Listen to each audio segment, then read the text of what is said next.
In Vegas, Alone, by Stacy Weatherwax.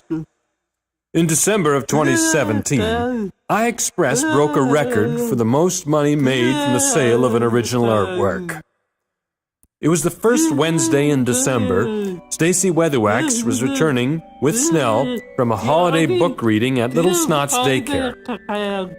Stacy made a straight line for Denise Spencer's work closet. Stacy wanted her cup of coffee, but before she could get there, she noticed the art room lights were on. Heath wasn't supposed to be there.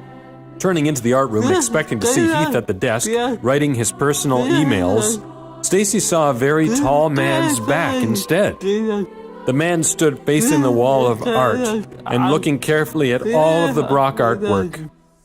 The giant of a man turned slowly around, and seeing Stacy, he said, "Hiya, lady." He greeted Stacy well, and he greeted her as though he knew her already, but Stacy didn't know who he was. "O.T.!" cried Stacy.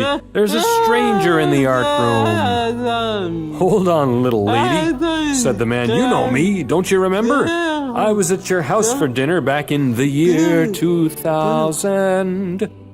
Stacy gasped when she realized that the man standing there at the Brock Art Room was in fact Hal Garner, Buffalo linebacker for the years 1985 to 1989, 1990 to 1991.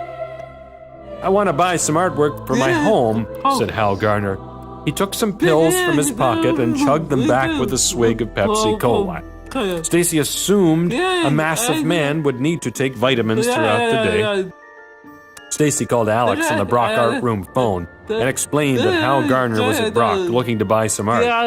"Oh yeah, right, Stacy," said Alex. "Be right there to make the sale. Is Bob Barker there too?" Alex laughed in disbelief at the silly tale. "Please," said Stacy, "please, I don't know what to do here." Alex believed her then and said, Okay, I can tell you're serious. All right, just take him to Denise, have a coffee with the guy, and skip your yucca eata. I'm sure the house made it yesterday at lunchtime, so I'm sure. Keep him busy till then." Stacy said, "Bring coffee. Denise won't be good enough for a former Buffalo Bills linebacker." Stacy and Hal were visiting at the desk of Braca de Mama when Alex came in with a tray full of long and tall coffees. Hal had become impatient and started to cause trouble. "I've got to be at Beverly Weatherwax's doctor's office in 45 minutes, barked Hal. "And all I want is to buy a piece of artwork before I go." "I'm here now," said Alex. "Let's go to the art room and see what you like, Hal." "First, I want to call Bev Weatherwax and explain why I'm going to be late," said Hal. Hal got Bev Weatherwax on the phone and said, "I'm at Aspire just buying some artwork, Bev. I'll be late, okay? Your daughter's partly to blame again." In the art room, Hal found a painting he immediately fell in love with. "Whose is that?" asked Hal. "Who made that painting right there?" "Why, that's a portrait of Cindy Snell that Stacy did," said Alex. "I have to have it. I have to have it," said Hal. "How much? How much?" Alex looked to Stacy for an answer. Stacy didn't know what to say. Alex said, "How much do you want for it?" Stacy almost asked for just $150. Seemed like a lot of money for a small, unframed portrait of a Snell. But before she could say a thing, Hal said, "I'll tell you what, kid. I'll pay you $75,000 for it on the condition that Brock Day Services uses the money to take everyone on a trip to Utah, where I went to college." Stacy couldn't believe it. She nodded to Alex, who shook Hal's hand while saying, "You've got yourself a deal, Mr. Linebacker." 2 weeks later, Rockies were at the Buffalo airport waiting to board the plane for Utah. Stacy listened to her iPad through headphones. Wandering away from the group, Stacy didn't even notice that her flight was boarding. Seeing the plane lift off from the runway, she dropped her ticket. And that was her flight leaving for Utah, and she just missed it. How could Brock just forget her like that? How could she not even notice? On the plane, Rockies were enjoying the flight. No one even noticed that Stacy wasn't there. Stacy took a moment to shake her fist at the plane. Then she sped to the departure gate and confronted the ticket taker at the kiosk. "I'm sorry, ma'am," said the ticket taker. "You'll have to take the next flight. This one's already gone." Stacy felt sad to be left behind. She knew how boring the wait would be, but she'd pass the time somehow. Listening to her music was the best way to pass the time. But listening with her headphones made her miss her flight. She wasn't going to let that happen again. Having settled down for a long wait, an airline representative came to her and offered a seat in first class on a plane leaving for Utah. The only condition was she had to fly separately from her power chair. Though she'd lost the power chair to Texas on one of her previous trips to Vegas with Mom and Dad, she didn't think losing that chair would ever happen again. When Stacy was in the air, an hour behind her Brocky friends, the Brockies had landed in Utah and made their way to the Utah Music Awards ceremony. After the dinner, a fancy music producer called out Stacy's name and asked her to come forward to receive the award for Best Snell Song of 2017. As all the Brockies cheered for Stacy and looked forward to seeing her make her way down the aisle toward the stage, a heavy feeling set down in Alex's chest. Where was Stacy? Snell screamed from the top to the bottom of her lungs, and that made Brockaday Mama scream even louder. Then Denise screamed loud as Then she vomited in her own carry-on luggage. "That's what happens when you scream too much, Denise," said Alex. They all turned inward to look at each other, and the shocked faces yelled together as one, "We forgot Stacy! Again!" Meanwhile, Stacy's plane began its descent. Looking out the window, Stacy saw the landscape. It looked strangely familiar to her. She'd seen this place before, though she'd never been to Utah. As she recognized the Las Vegas airport, the captain confirmed her arrival in Vegas with the announcement, "Welcome to Las Vegas." Stacy knew that the Brockies were all far away, in the next state over, Utah. When she was alone in Vegas, she slapped her hands to her cheeks and called for help. The flight attendants couldn't understand exactly what was wrong, but two men seated in the aisle behind Stacy took very special notice of her aloneness and her fear and her carry-on bags, and especially the name on her luggage tags and the credit card she looked at during the flight. At the airport in Utah, Alex and Snell were on the phone with flight management at the Buffalo International Airport. The Utah police were questioning all the Brockies as to who saw Stacy Weatherwax last. Brockaday Mama gave the cops the most recent Glamour Day photograph of Weatherwax. Denise Spencer turned to Dave Cordero and said, "When she learns that we lost her daughter, Bev Weatherwax is going to scream louder than all the bowlers of Lockport, throwing their balls through the glass of the Bewley building window at once." At first, Stacy was terrified to be in Las Vegas alone. Then, the idea hit her that she could have quite a bit of fun in Vegas. Prior to departure, Tom Sy had given Stacy the Aspire credit card and told her to buy all Brockies something nice in Utah. She'd been to Vegas before, and she knew how to get around. She went to the passenger courtesy phone, and removing the credit card from her bag, she called the Mirage Las Vegas Resort and booked herself a luxury suite. She requested that the hotel be chair accessible, and that the van pick her up from the airport and take her straight to the Mirage. As she conducted this business over the phone, however, the two men from the plane, one tall, the other short, were watching her creepily. As the short one saw Stacy bring out the Aspire credit card, he nudged his companion and smiled wickedly in Stacy's direction. Stacy checked in at the Mirage's reception desk. The two men from the plane had followed her there. They were in the lobby area, but Stacy didn't notice them.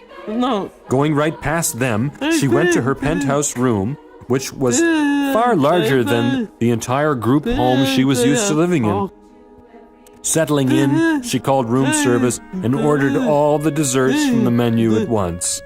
No more Yaka Ita this day. All the food in Vegas would be She lay back in the massive king-size bed and turned on the television to watch Highway to Heaven episodes. Just as she started to relax deeply, a knock came at the door. Room service had already come and gone again. Who could it be? She decided not to answer the door.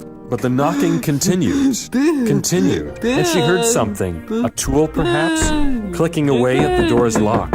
Someone was trying to get in. Outside the door, the two men that followed her were trying to break in. "We want that Aspire credit card, lady," said the short man. "We know that Aspire is loaded now that Hal Garner bought a painting," growled the other surly gentleman. Stacy needed to scare the men off somehow. Luckily, she was watching Highway to Heaven episode 21, season 2, The Torch. On came the scene where the boy accidentally fired an Uzi machine gun at his Nazi father. Stacy paused the playback on the TV, turned the volume up to full blast and pressed play. Machine gun sounds, much louder than she even expected, resounded. Where's that? The two men outside were trying to break into her room, but they dove for the carpeted hallway floor. The harsh carpet fabric burned their greedy faces before they scrambled up to their feet and ran away from the Highway to Heaven machine gun sounds coming out of Stacy's room. Stacy had outsmarted them, but she had a feeling they'd be back. Finding it hard to relax, Stacy lay down and watched some boring baseball on television to get to sleep. She fell finally asleep in the king-size feather bed with no worries on her mind at all. As Stacy fell asleep in Vegas, her friends in Utah were in their hotel room, wide awake. The phone rang. Alex made a face, then stood up from his comfortable chair to answer it. "This better be good," he said before even saying it. "Hello. This is Captain York from the Las Vegas Police Department. We can't find Stacy Weatherwax." "But it's nighttime," replied Alex. "Where's she sleeping? Did you check all the casinos?" "We did," said Captain York. "Might she have used a different name as one of the hotels?" "She might have used the Aspire credit card," said Alex. "Would that help you find her?" "It certainly will," said the officer. "We'll check all the casinos to find out if she used the Aspire credit card." Alex hung up. He gave all the Brockies the bad news. Stacy had not yet been found. "Don't worry," he said. "I'm sure Stacy's having a fun time in Vegas, and that no men are trying to break into her hotel room and steal from her. So let's just go to bed and relax." The next day, Stacy woke up in her luxury hotel room. For a moment, she wasn't sure where she was. Then she remembered. She was hungry for pizza.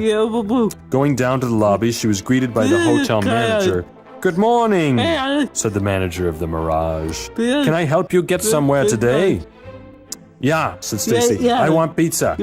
I want to go out and have pizza." The hotel manager put Stacy in a cab. The car drove off to a pizza place.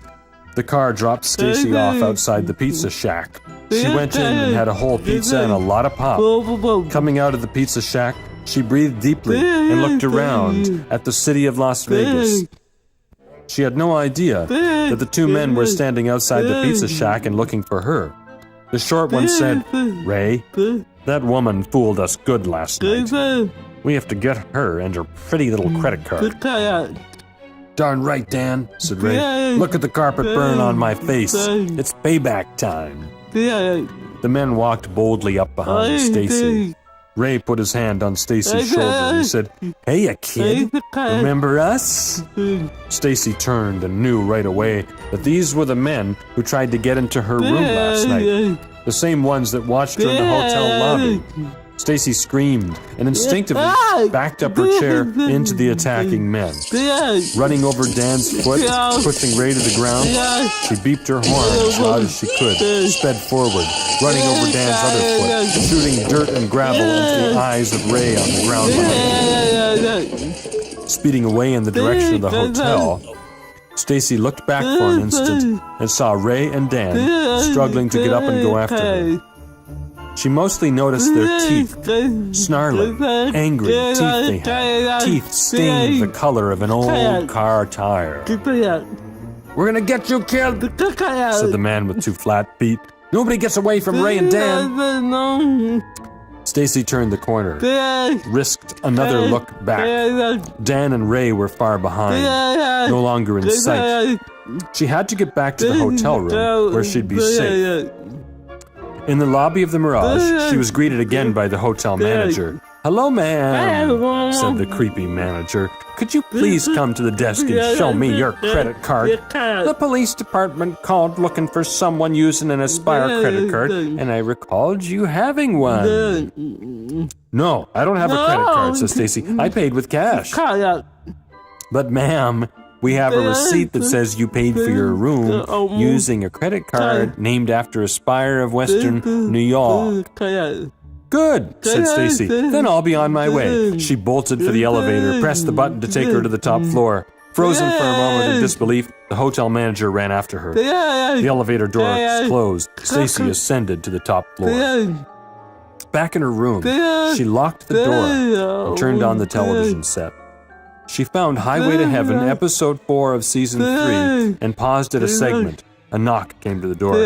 "Hello, this is Jonathan, the manager of the hotel, and I'm here with security. Open the door now, ma'am, please."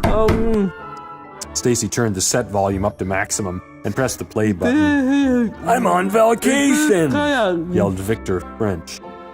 She rewound and played it again. "I'm on vacation," said the booming, growly voice of French's beloved character, Mark Gordon. Outside Stacy's room, the manager backed away and said, "Very sorry, sir. We didn't know that she was with you." Stacy let the episode play. "Oh, that's cute. Cute. Cute." Out came more words from Mark Gordon. "Cute. Real cute, John." "Oh, that's cute. Cute. Cute." Confused manager said, "Yes, sir, we're glad you find your stay here cute. Again, we apologize for any inconvenience." Stacy let the episode play a little more. Victor French could be heard saying, "Use the stuff, Jonathan." She was very lucky that the manager's name was also Jonathan. "The stuff, sir?"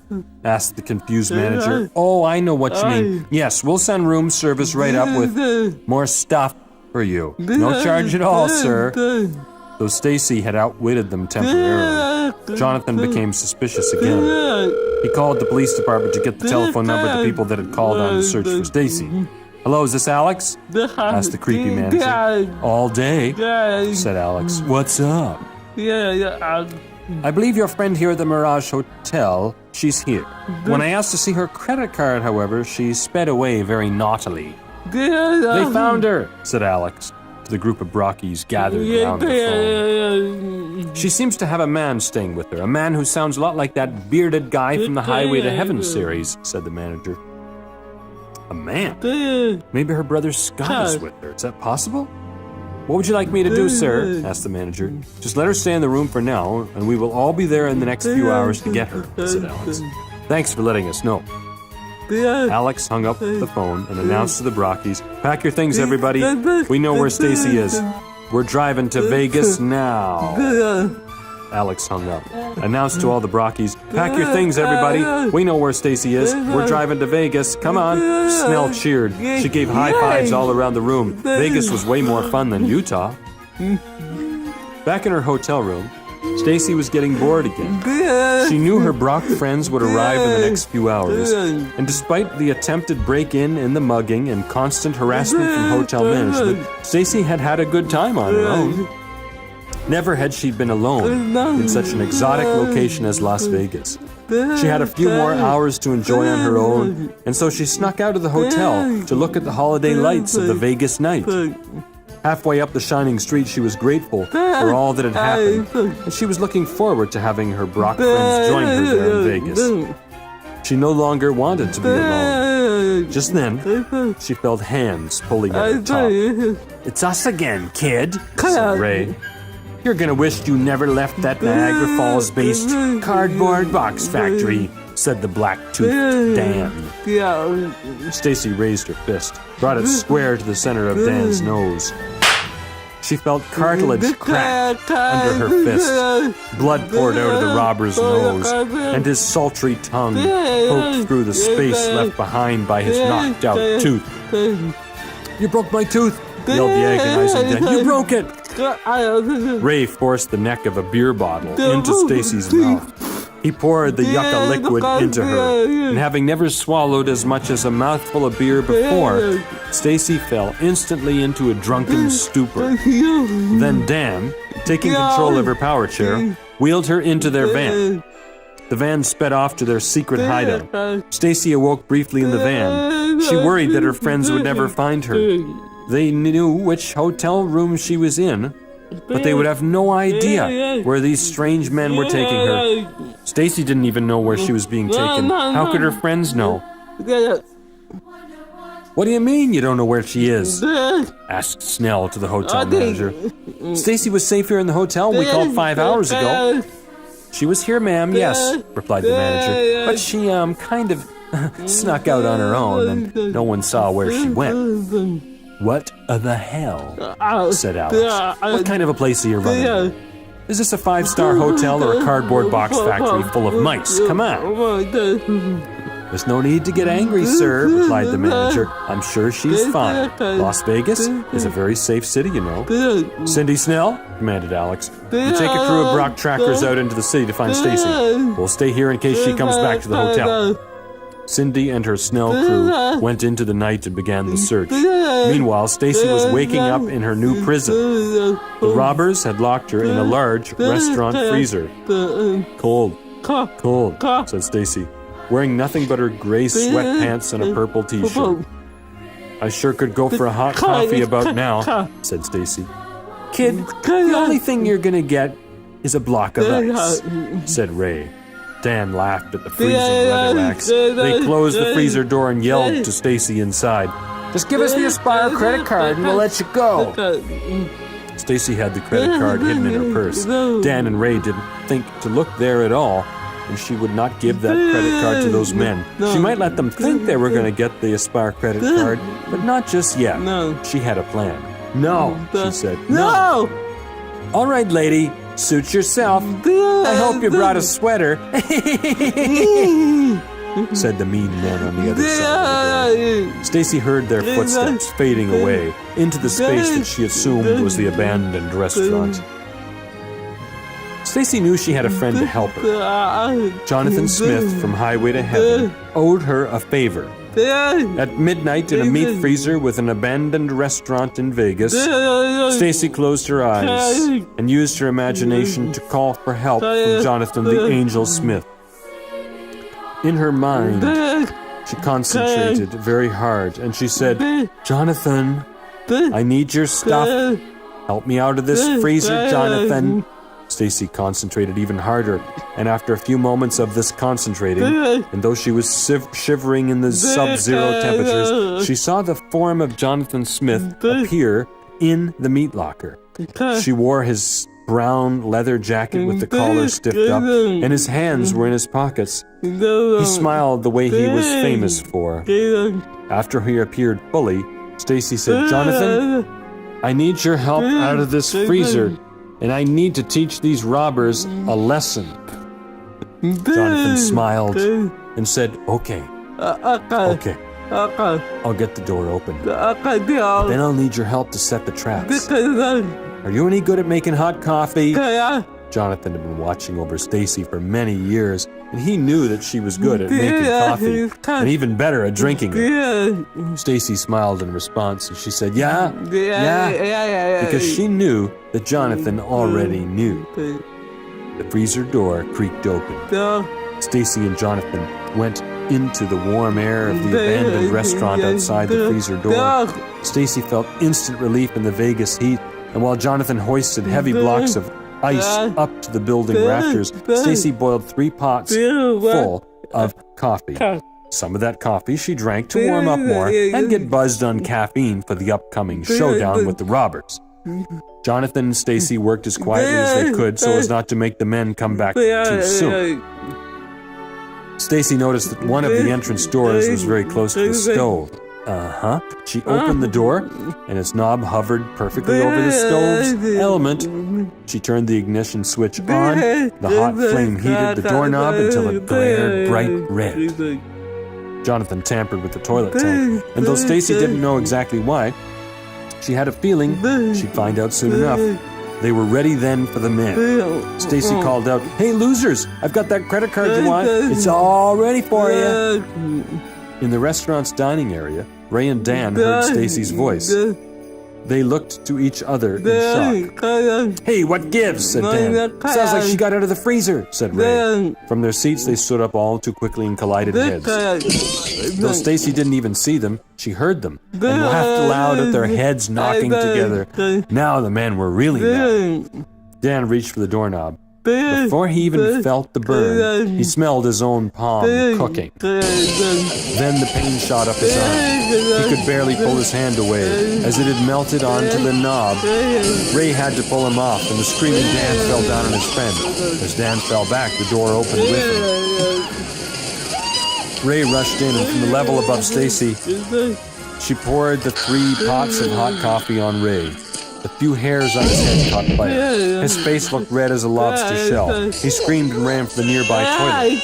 Dunking his head into the cool water of its bowl, he felt cold relief from the burn at first, but then the water began to rise. It quickly turned into a powerful jet of toilet water, forcing his body up about 6 feet into the air. Stacy knew then what Jonathan had done. He landed on top of Dan, who just came in, and the 2 men were moaning in agony. But some anger inside them made them get up again and come after Stacy. They saw her. Dan yelled, "You're really gonna get it now, kid!" As Stacy came down the ramp from the upper level to meet them, Jonathan used the stuff to release several large blocks of ice from the rafters above. The blocks came down on the head of Ray and the head of Dan, and the 2 goofy men stumbled around in a daze as Stacy ran over their feet with the tires of the power chair. Ray and Dan danced around, on 1 foot each, bouncing closer and closer to the freezer's open door. "Push them in! Stacy, push them in!" yelled Jonathan, who was laughing at the buffoons. Setting her power chair to maximum speed, she yelled, "Yay!" as she plowed into the 2 men. She forced them into the freezer, then quickly braked her chair and sent them flying off of her and against the freezer's back door. Before they could even sit up, she backed out and locked them inside. "Call the police, Jonathan," said Stacy. "I already did," said Jonathan calmly. He smiled, waved to her the slightest of goodbyes, and then disappeared. Stacy rested alone a moment. The crisis was over. The men were locked inside the freezer, and they were making the slightest moans and groans. She was sure that no angel would help them get out. She heard someone coming. Was it the police? No. It was Cindy Snell with a party of brockies. "There you are," said Snell. She ran up to Stacy and hugged her tight. "You're cold," she said. "We didn't know where you were." Yeah, said Stacy. "Go home now." The police came in shortly after Snell and the crew. Stacy and the brockies watched the police take away the battered men. "What did you do to them?" asked Snell. "It looks like they went through the meat grinder." "I don't know," said Stacy mischievously. "But I wish I would have thought of that." Back at the hotel, Alex and the other brockies welcomed back Snell, Stacy, and the rest of the crew. Alex said, "Now that we're all together again, I guess we should head back to Utah. They have good potatoes there." "Load everybody up, Snell. We're going for the potatoes." No, said Stacy. "We stay here for holiday. Here, stay." "Vegas instead of Utah?" said Alex in disbelief. "What's the matter with you? What's there to do in Vegas, this Dullsville town?" Money, said Stacy. "I already have enough money," teased Alex. Then he asked, "Do you still have that Aspire credit card that Tom Sy gave you?" Stacy didn't answer, but instead she removed the card from her purse and held it up proudly. "What do you say we all get rooms here at the Mirage and then go out for buffets and gambling? Compliments of Aspire of Western New York and Mr. Hal Garner." The group cheered. Everyone wanted to stay in Vegas. Then arriving at the buffet, Stacy found her brother Scott pigging out on a massive shrimp plate. Seated beside him was one of the most famous angels of all, and Hal Garner. It was a holiday in Vegas, that they'd never forget.